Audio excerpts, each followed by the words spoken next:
ಚಂದ್ರನು ಸೂರ್ಯ ಮತ್ತು ಭೂಮಿಯ ನಡುವೆ ತುಂಬಾ ದೂರದಲ್ಲಿ ಹಾದುಹೋದಾಗ ಇದು ಸಂಭವಿಸುತ್ತದೆ.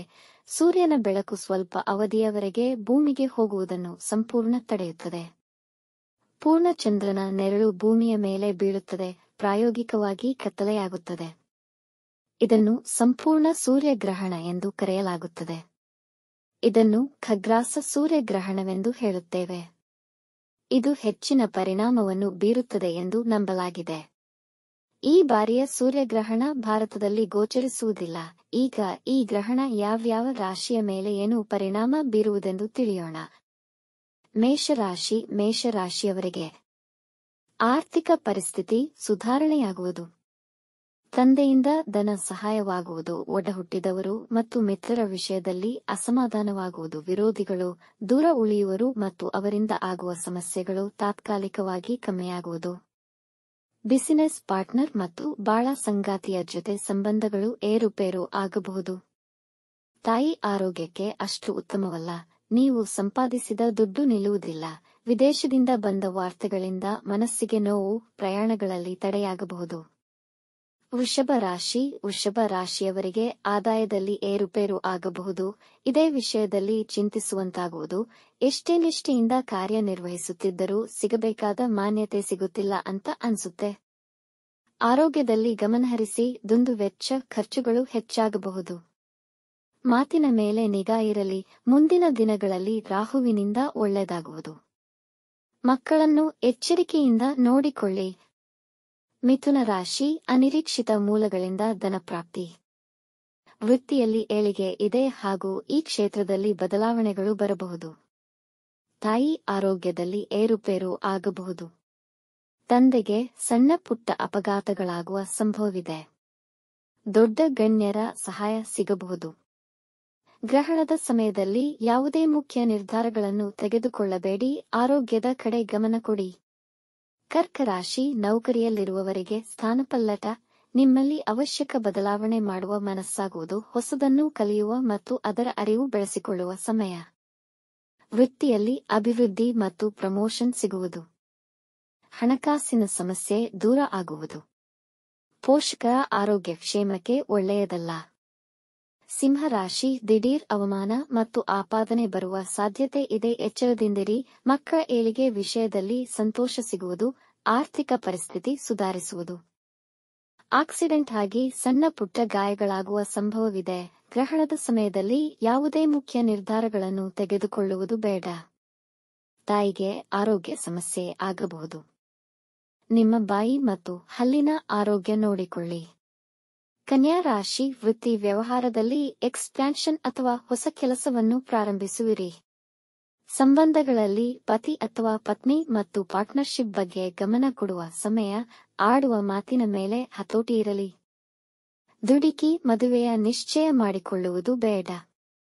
ಶತ್ರುಗಳಿಂದ ಹಿಂಸೆ ಮಾನಸಿಕ ಹಾಗೂ ದೈಹಿಕವಾಗಿ ಕುಗ್ಗಬಹುದು. ಈ ಸಮಯದಲ್ಲಿ ಯಾವುದೇ ಮುಖ್ಯ ನಿರ್ಧಾರಗಳನ್ನು ತೆಗೆದುಕೊಳ್ಳುವುದು ಬೇಡ. ತುಲಾ ರಾಶಿ 15 ದಿನಗಳು ಸ್ವಲ್ಪ ರೆಸ್ಲೆಸ್ ಅನಿಸಬಹುದು. ನಿಮ್ಮ ಮಾತುಗಳು ಯಾರೂ ಕೇಳುತ್ತಿಲ್ಲ ಎನಿಸುವುದು. ಗ್ರಹಣದ ನಂತರ ಸಮಯ ಸುಧಾರಿಸುವುದು. ಶ್ರಮಕ್ಕೆ ತಕ್ಕ ಫಲ ಸಿಗುವುದು. ಆರ್ಥಿಕವಾಗಿ ಉತ್ತಮವಾಗಿದೆ. ಮದುವೆಯ ನಿಶ್ಚಯವಾಗಬಹುದು.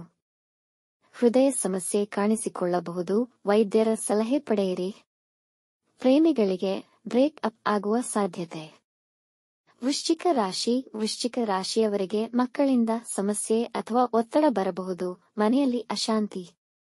ಈ ರಾಶಿಯ ವಿದ್ಯಾರ್ಥಿಗಳಿಗೆ ದಿಢೀರ್ ಕೋರ್ಸ್ ಬದಲಾಯಿಸುವ ಮನಸ್ಸು ಬರಬಹುದು. ವಿದೇಶದಲ್ಲಿ ನೌಕರಿ ಇಚ್ಛಿಸುತ್ತಿರುವವರಿಗೆ ಯಶಸ್ಸು. ತಾಯಿ ಜೊತೆ ಸ್ವಲ್ಪ ಬೇಸರ ಏರ್ಪಡಬಹುದು. ಮಕ್ಕಳಿಂದ ಹೆಚ್ಚಿನ ಖರ್ಚು. ಭೂ ಖರೀದಿಯಲ್ಲಿ ಅದೃಷ್ಟ ಕೈಗೂಡಬಹುದು. ರಿಸ್ಕ್ ತೆಗೆದುಕೊಳ್ಳುವ ಮನಸ್ಥಿತಿ ಬರಬಹುದು. ಗ್ರಹಣದ ಸಮಯದಲ್ಲಿ ಸ್ವಲ್ಪ ನಿಗ್ರಹಿಸಿ. ಪ್ರೇಮ ಸಂಬಂಧಗಳಲ್ಲಿ ಎಚ್ಚರವಿರಲಿ. ಗರ್ಭಿಣಿ ಸ್ತ್ರೀಯರು ಹೆಚ್ಚಿನ ಎಚ್ಚರ ವಹಿಸಬೇಕು. ಧನು ರಾಶಿಯವರಿಗೆ ವೃತ್ತಿ ವ್ಯವಹಾರಗಳಲ್ಲಿ ಉತ್ತಮವಾಗಿರುತ್ತದೆ. ಹಿಂದೆ ಸಮಸ್ಯೆಗಳಿಂದ ಬಳಲುತ್ತಿದ್ದರೆ ನೀವು ಹೊರಗೆ ಬರುವಿರಿ. ಅಹಂಕಾರ ವರ್ತನೆಯಿಂದ ಒಡಹುಟ್ಟಿದವರೊಡನೆ ಭಿನ್ನಾಭಿಪ್ರಾಯ ವ್ಯಾಜ್ಯ ಬರಬಹುದು. ಹೂಡಿಕೆಯಿಂದ ಲಾಭ. ಅಸುರಕ್ಷತೆಯ ಭಾವ ಅನಿಸಬಹುದು. ತಂದೆಗೆ ಹೃದಯ ಸಂಬಂಧಿ ಕಾಯಿಲೆಗಳು ಬರಬಹುದು. ತಾಯಿ ಆರೋಗ್ಯದಲ್ಲಿ ಏರುಪೇರು. ಕುಟುಂಬದಲ್ಲಿ ನಿಮ್ಮವರೊಡನೆ ಪರಿಸ್ಥಿತಿ ಬಿಗಡಾಯಿಸಬಹುದು. ಮನಸ್ಸನ್ನು ಶಾಂತವಾಗಿಟ್ಟುಕೊಳ್ಳಿ. ಮಕರ ರಾಶಿಯವರಿಗೆ ಸಾಮಾಜಿಕ ವಲಯದಲ್ಲಿ ನಿಮ್ಮ ಸಂಬಂಧಗಳು ಕೆಡಬಹುದು. ಆರ್ಥಿಕ ವಿಷಯಕ್ಕೆ ಒಳ್ಳೆಯದು. ಏನೇ ಕೆಲಸ ಮಾಡಬೇಕಾದರೂ ಏನೋ ಕೆಟ್ಟದಾಗಬಹುದೇನೋ ಎಂಬ ಭಯದಲ್ಲಿ ಕಂಫರ್ಟ್ ಝೋನ್ನಲ್ಲಿ ಇದ್ದು ಬಿಡುತ್ತೀರಿ. ಸಂಸಾರದಲ್ಲಿ ಭಿನ್ನಾಭಿಪ್ರಾಯಗಳು ಬರಬಹುದು. ಪ್ರವಾಸದಲ್ಲಿ ಸಮಸ್ಯೆ. ತಾಯಿಯ ಮತ್ತು ಪತ್ನಿ ಆರೋಗ್ಯದಲ್ಲಿ ಏರುಪೇರು. ನಿಮ್ಮ ವೃತ್ತಿಯಲ್ಲಿ ಸಮಸ್ಯೆಯಾಗಬಹುದು. ಕುಂಭರಾಶಿಯವರಿಗೆ ವ್ಯಯವಾಗಬಹುದು. ಅನಿರೀಕ್ಷಿತ ಖರ್ಚುಗಳು ಬಂದೆರಗಬಹುದು. ನಿಮ್ಮ ಹಣ ಸಿಕ್ಕಿ ಹಾಕಿಕೊಳ್ಳಬಹುದು. ಹೂಡಿಕೆಯ ಬಗ್ಗೆ ಯೋಚಿಸಿ ಮಾಡಿ. ವೃತ್ತಿಯಲ್ಲಿ ಒತ್ತಡ ಹೆಚ್ಚಾಗಬಹುದು. ಆರೋಗ್ಯದಲ್ಲಿ ಏರುಪೇರು. ದಾಂಪತ್ಯ ಜೀವನದಲ್ಲಿ ಸಮಸ್ಯೆಗಳು ಉಂಟಾಗಬಹುದು. ವಿತಂಡವಾದಗಳು. ಮಾತಿನ ಮೇಲೆ ನಿಗಾ ಇರಲಿ, ಇದರಿಂದ ಸಮಸ್ಯೆಗಳು ಬರಬಹುದು. ಮಲಬದ್ಧತೆ ಹೆಚ್ಚಾಗಬಹುದು. ಮೀನರಾಶಿಯಲ್ಲೇ ಗ್ರಹಣ. ನಿಮಗೆ ಮೈ ಕೈ ನೋವು. ನಿಮ್ಮಲ್ಲಿ ಅರಿಯದ ಕಿರಿಕಿರಿ. ಏನು ಮಾಡಲು ಏನೋ ಅರಿಯದ ಹಿಂಜರಿಕೆಯಾಗಬಹುದು. ಸಂಸಾರದಲ್ಲಿ ಗಲಭೆಗಳಾಗಬಹುದು. ತಾಯಿ ಆರೋಗ್ಯದಲ್ಲಿ ಸಮಸ್ಯೆ. ಮಕ್ಕಳ ಬಗ್ಗೆ ಚಿಂತಿಸುವಿರಿ. ಹಣ ಸಂಚಯನವಾಗುವುದು. ಆರೋಗ್ಯದ ಕಡೆ ಗಮನವಿಡಿ. ಜೀವನದಲ್ಲಿ ಹೆಚ್ಚಿನ ಬದಲಾವಣೆಗಳು ಬರಬಹುದು. ಏನೇ ಸಮಸ್ಯೆ ಬಂದರೂ ಕಡೆಗೆ ಜಯ ನಿಮಗೆ ಸಿಗುತ್ತದೆ.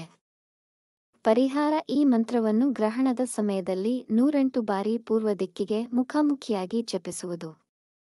ಓಂ ಆದಿತ್ಯಾಯ ವಿದ್ಮಹೆ ಮಾರ್ಥಾಂಡಾಯ ಧೀಮಹಿ ತನ್ನುವ ಸೂರ್ಯ ಪ್ರಚೋದಯಾತ್ ಅಥವಾ ಓಂ ಗೃಣಿ ಸೂರ್ಯಾಯ ನಮಃ 108 ಬಾರಿ ಪೂರ್ವ ದಿಕ್ಕಿಗೆ ಮುಖಾಮುಖಿಯಾಗಿ ಜಪಿಸುವುದು. ವೀಕ್ಷಿಸಿದ ತಮಗೆ ಧನ್ಯವಾದಗಳು.